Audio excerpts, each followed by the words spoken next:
तो आज हम लोग जो पढ़ेंगे वो भी रेशियो का ही पढ़ेंगे पार्ट, क्योंकि रेशियो का कुछ क्वेश्चन और आज हम प्रैक्टिस करेंगे। हमारा प्रयास है कि रेशियो किसी प्रकार से न छूटे। अगर हम, चूंकि अनुपात समानुपात जो होता है ये आपका रेशियो एंड प्रोपोर्शन, ये बहुत सारे एग्जाम में जब आप एग्जाम देते हैं तो ढेर सारे एग्जाम में से क्वेश्चन पूछा जाता है।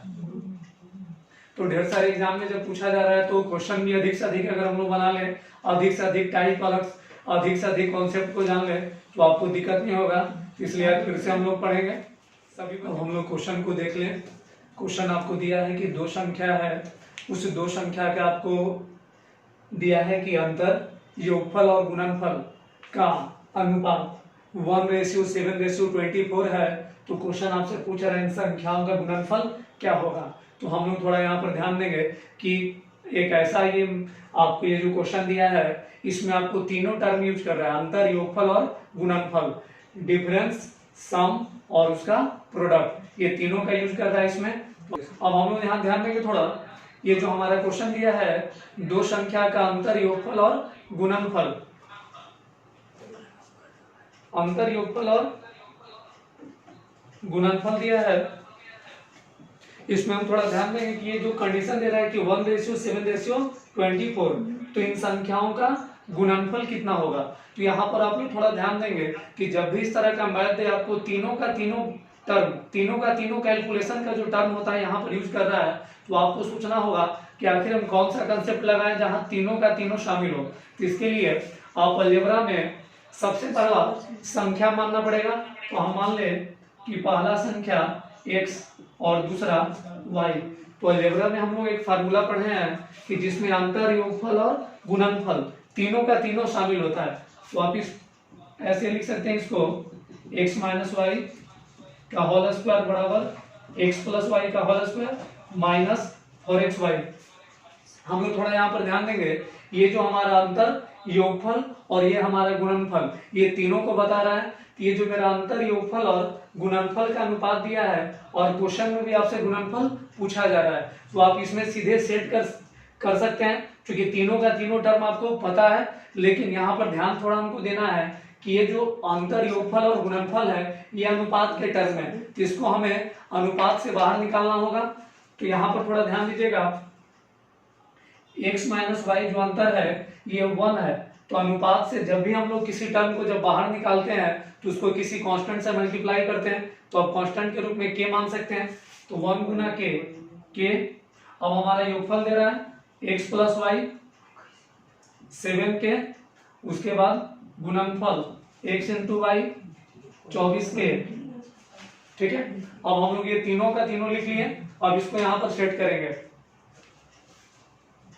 k का स्क्वायर बराबर 7k का whole square minus 4 into 24k, के स्क्वायर बराबर 49 माइनस 96k,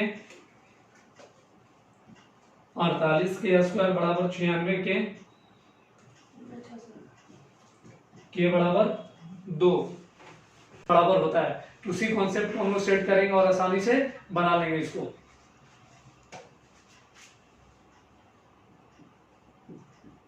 चाल बराबर दूरी बटा समय। तो अगर हम लोग पहला कार्य का अगर दूरी को ले ले 1, तो उसके रिस्पेक्ट में हमारा जो समय दिया है 3, फिर अगर दूसरे को दूरी को ले ले 2, तो इसका समय दिया है 2 रेशियो, फिर तीसरा कार्य का दूरी 3, इसका समय 1।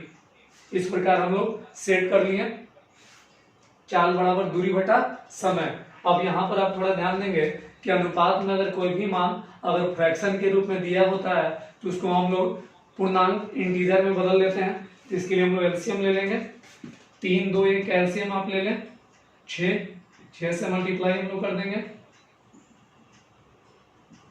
2 3 पर इसी 2 6 18, इसको आप कीजिएगा 2 एकम 2 2 3 6 2 9 18। ये रेशियो में हमारा दिया है 1:3:9। यह है कि ABC की आय का अनुपात 7:9:12 है। इनके खर्च का अनुपात, क्वेश्चन में हमारा आय और खर्च का रेशियो दिया है जिसमें आपका 3 है ABC का, तीनों का अलग अलग आय, तीनों का अलग अलग खर्च का अपना रेशियो दिया है। क्वेश्चन जो हमसे बोल रहा है कि ए की बचत कुल आय का, जो टोटल आय है, टोटल इनकम है, उसका 1/4 है। तो क्वेश्चन में आपसे ए बी सी की बचत ज्ञात करना है तीनों का। तो क्वेश्चन में आपको आय दे चुका है, खर्च दे चुका है और उसकी बचत का रेशियो आपसे पूछ रहा है। तो हम लोग थोड़ा यहाँ पर ध्यान देंगे। सबसे पहले जो दिया उसको हम लोग लिख लें।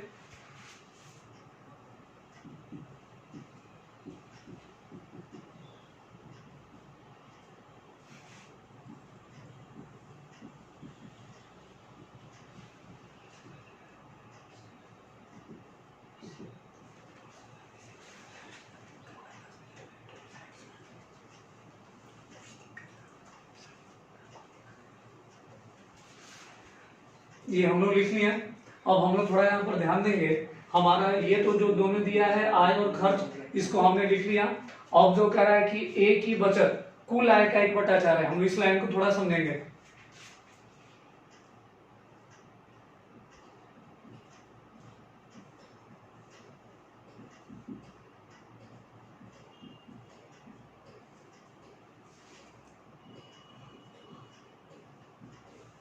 ए की बचत आय का 1/4। थोड़ा यहाँ पर हम लोग ध्यान देंगे। आय का 1/4 मतलब अगर उसका इनकम 4 रुपया होगा, थोड़ा हम लोग ध्यान देंगे, अगर उसका इनकम 4 रुपया होगा तो वो बचा रहा है कितना, 1 रुपया। 1/4 जो हमारा बोल रहा है कि ए की बचत आय का 1/4 है, मतलब जितना आय है उसका 1/4 बचा रहा है। तो अगर हम लोग यहाँ पर इनकम को अगर 4 ले लेते हैं तो उसके अकॉर्डिंग हमारा बचत कितना होगा, 1। तो अगर 4 हमारा बचत है, सॉरी 4 हमारा आय है और हमारा बचत 1 है, तो हमारा खर्च कितना हो जाएगा, 4 - 1, 3 रुपया हो रहा है। तो यहाँ पर थोड़ा ध्यान देंगे। ये जो हमारा दिया है ये आय और ये हमारा दे रहा है खर्च।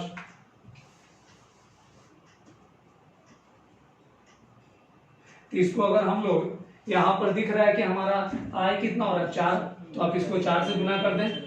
अब क्वेश्चन के अनुसार जो हम लोग आय और बचत को देख रहा है तो उसके अनुसार हमारा खर्च, चूंकि आय 4 रुपया हो रहा है तो हमारा बचत 1 रुपया हो रहा है, तो खर्च हमारा 4 - 1 3 हो रहा है।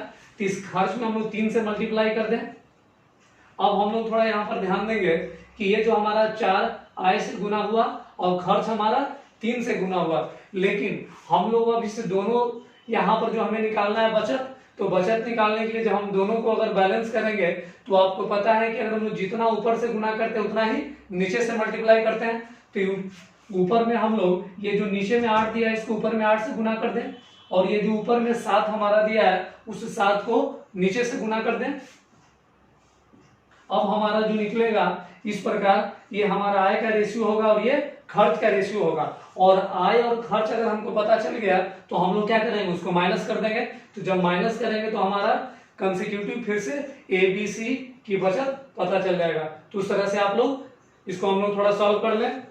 ये 8 और 4 32, 32 को आप 7 से गुना करें, 224 रेशियो, फिर 32 गुना 9, ये हमारा आ गया 288, फिर 32 गुना 12, तो ये आपका हो गया 384। आप लोग मल्टीप्लाई करके चेक भी कर लीजिएगा। 7 और 3 को हम लोग गुना किए 21, 21 को 8 से गुना करेंगे, 21 8 168, तो 168, 21 9 189, 189, ये हमारा 7 के 21, 21 गुना 15 हमारा आ रहा है 315। तो यहाँ पर हम लोग थोड़ा लिख लें, ये हमारा आय और हमारा खर्च। अब हम लोग क्या करेंगे, इसको माइनस कर देंगे। तो जब आप इसको घटा रहे हैं तो ये 14 में से 8 गया 6, 11 में से 6 गया 5, ये आपका 18 में से 9 गया 9, 17 में से 8 गया 9, ये 14 में से 5 गया 9, 7 में से 1 गया 6। इस प्रकार हमारा आ गया 56:99:69। ये हमारा ए बी और सी की बचत का रेशियो हो गया। कि रामलाल दो धनों को अपने 4 पुत्र, रामलाल के पास धन होगा 2 प्रकार का, तो उस 2 प्रकार के धन को 4 पुत्रों में बांटना है। तो ये जो 4 पुत्रों में जो बांटेगा ए बी सी डी, उसका जो 4 पुत्र है, तो अब 2 धन है तो उसको 2 अलग अलग, दोनों को जो बांटने के लिए उसका अलग अलग अपना चारों में अनुपात होगा, क्योंकि 2 प्रकार का धन है। तो ये पहला धन का अनुपात और ये दूसरे धन का अनुपात यहाँ पर समझेंगे, क्योंकि कुछ लोगों को कंफ्यूजन होगा कि आखिर ये 2 रेशियो क्या दिया है। तो ये जो 2 अनुपात आपको दिया अलग अलग 4 3 2 1 और दूसरा आपको दिया अनुपात में 5 6 7 8, ये 2 धन का बंटवारा है, क्योंकि 2 प्रकार का धन है। पहला धन को ये चारों में इस प्रकार बांटा होगा और वही रामलाल जो अपना चारों बेटा में दूसरा धन को इस प्रकार बांटा होगा। तो आप यहाँ पर थोड़ा समझेंगे, ये तो क्लियर हो गया। अब कह रहा है दूसरा धन पहले का दुगना है। अब जो मेरा दूसरा है वो पहले का दुगना है, तो सबसे अधिक धन प्राप्त करने वाला कौन है, मतलब क्या जो चारों बेटा है ए बी सी और डी, तो उसमें सबसे ज्यादा किसको मिल रहा है धन। तो हम लोग थोड़ा यहाँ पर ध्यान देंगे, जो जो धन दिया है दोनों का अलग अलग बंटवारा उसको हम लिख लें थोड़ा अनुपात में। यहाँ मान लीजिए पहला धन, उसको लिख सकते हैं आप ए बी सी और डी,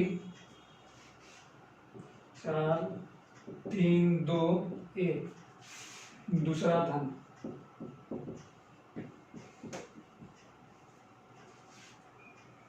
5 6 7 8। अब यहाँ पर थोड़ा हम लोग ध्यान देंगे कि ये जो हमारा पहला धन और ये दूसरा धन हो गया, तो हम टोटल यहाँ पर थोड़ा चेक कर ले कितना धन हो रहा है पहला धन अनुपात में और दूसरा धन जो अनुपात में कितना हो रहा है। तो आप यहाँ पे थोड़ा ध्यान दीजिएगा, इसको हम लोग जोड़ते हैं तो 4 3 7 2 9 1 10, ये हमारा 6 5 11 7 18 और 8 26। अब यहाँ पे थोड़ा आप ध्यान देंगे एक चीज और, कि ये जो क्वेश्चन आपसे कह रहा है कि ये जो धन है दूसरा धन, ये जो मेरा नीचे वाला है, ये जो धन है ये पहले का डबल है, लेकिन यहाँ मेरा कितना है 10, यहाँ कितना है 26। तो हमको यहाँ पर डबल दिख रहा है, डबल नहीं दिख रहा है, क्योंकि एक धन 10 है तो दूसरा 26 है। जबकि क्वेश्चन आपसे कह रहा है कि दूसरा धन जो होना चाहिए वो पहले का दुगना होना चाहिए, तब आपको क्या करना होगा, इसको दुगना करना होगा, क्योंकि क्वेश्चन जो हमसे बोलता है उसके अनुसार हम लोग कैलकुलेशन या उसके अनुसार हम लोग स्टेप लेते हैं। तो यहाँ पर दूसरा धन को दुगना करने के लिए थोड़ा आप थोड़ा ध्यान दें यहाँ पर कि अगर इसको हम लोग गुना कर दें, नीचे में 10 से ऊपर में 10 है तो नीचे हम लोग 10 से अगर गुना कर दें तो यहाँ पर हमारा कितना आएगा 26 गुना 10 260। तो जब निचला धन अगर 260 है तो ऊपर वाला धन कितना होना चाहिए 130, क्योंकि तब तो हमारा दुगना होगा। जैसे ऊपर में 10 था, इस 10 को लाके हम नीचे मल्टीप्लाई किए तो 26 गुना 10 260। तो अब कह रहा है कि जब 260 हो रहा है तो ये मेरा दूसरा धन है, और यही दूसरा धन क्या होना चाहिए, दुगना होना चाहिए। किसके तुलना में, पहला की तुलना में। तो ये 260 है तो मेरा पहला कितना होगा 130। तो इसको 130 करने के लिए कितना से गुना कर दें 13 से, इसको हम लोग कर सकते हैं 13 से। इसको भी आप एरो देके लिख लीजिए थोड़ा, ये क्लियर हो गया। ये जो हम 13 से गुना किए और 10 से गुना किए सब लोगों का क्लियर है। चलिए हम लोग अब इसको मल्टीप्लाई करते हैं सीधे। ये 13 को 4 से गुना किए 52, इसको लिख दे रहे हैं यहीं पर, यहां पर दिख रहा है आप लोग को, या ऊपर में थोड़ा ऊपर में हम लिख देते हैं थोड़ा, यहीं पर लिखा 13 गुना 4 52, 13 3 39, 13 दूनी 26, 13 एकम 13, 10 पचे 50, 10 गुना 6 60, 10 सते 70, 10 अठे 80। इस तरह से हम इसको लिख लिए। ये दोनों प्रकार का धन हो गया आपका। ये सबसे पहले ये जो हमारा क्या था 13 से मल्टीप्लाई किए तो 13 चक 52, 13 3 39, ये पहला धन में हम लोग करेंगे गुना, 13 दूनी 26, 13 एकम 13। अब हमारा दूसरा धन उसको कितना से गुना करना है 10 से, तो 10 पचे 50, 10 छक 60, 10 सते 70, 10 अठे 80। अब हमसे पूछ रहा है क्या कि किसको धन ज्यादा मिला, तो अब हमको क्या करना पड़ेगा कि ये जो पहला धन और दूसरा धन जो चारों को मिल रहा है सबको जोड़ना पड़ेगा, पहला का चेक करना पड़ेगा कि पहला को कितना मिल रहा है, दूसरे को कितना मिल रहा है, तीसरे को और चौथे को। तो हम लोग टोटल जोड़ ले थोड़ा यहाँ पर, यहाँ तक विजिबल है 102, ये हमारा हो गया 99 39 और 60, ये 70 और 26 96 96 80 या 13 93 93। अब थोड़ा यहाँ पर आप लोग देख ले कि ए को जो हमारा मिल रहा है 102 मिल रहा है, बी को 99 मिल रहा है अनुपात में, सी को 96 मिल रहा है और डी को 93 मिल रहा है। तो यहाँ पर सबसे ज्यादा किसको मिला? ए को मिला। तो हम लोग बता सकते हैं क्वेश्चन जो दे रहा है सबसे अधिक धन प्राप्त करने वाला कौन है, तो सबसे अधिक धन प्राप्त करने वाला कौन है? ए है। रामलाल का कौन सा पुत्र? ए, जो सबसे ज्यादा धन प्राप्त करेगा। अब हम लोग अगले क्वेश्चन को देख लें। क्वेश्चन जो आपसे बोल रहा है कि एक व्यक्ति अपनी संपत्ति इस प्रकार विभक्त करता है कि उसकी पुत्री तथा पत्नी का भाग और पत्नी तथा पुत्र के भाग में से प्रत्येक 3:1 के अनुपात में है। तो क्वेश्चन में जो सबसे पहले पुत्री और पत्नी, तो इसको आप लिख सकते हैं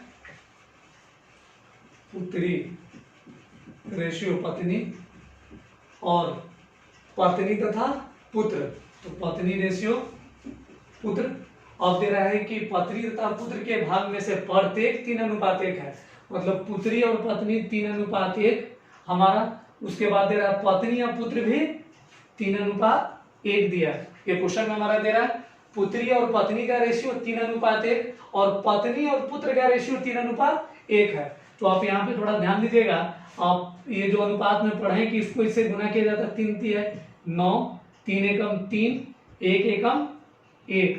ये हमारा रेशियो में तीनों का पता चल गया, पुत्री का, पत्नी का और पुत्र का। ये जो हमारा धन का अनुपात ये पता चल रहा है।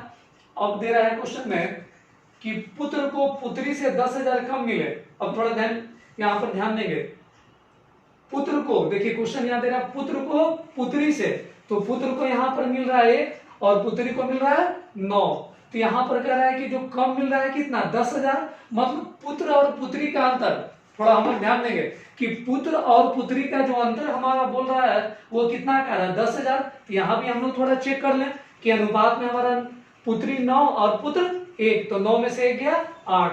तो आप सीधे सेट कर दें 8 बराबर, जो अनुपात में हमारा 8 है वही रुपया में कितना का बराबर है? 10,000 के बराबर है। 1 बराबर आप सेट कर लें 10,000 बटा 8। अब क्वेश्चन में आपसे क्या पूछ रहा है? कुल संपत्ति क्या है? टोटल संपत्ति बताना है। तो टोटल संपत्ति जो हमारा कितना है? 9 3 और 1 है। तो 9 3 12 1 13।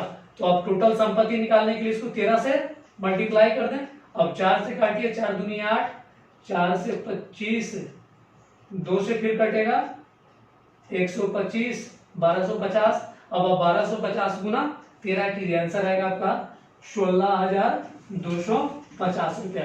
इस प्रकार इसको आप आसानी से बना सकते हैं। हमारा जो रेशियो दिया था पुत्र और पुत्री का, पुत्री और पत्नी का, पत्नी और पुत्र का, इसको हम लोग सेट करके लिख लिए।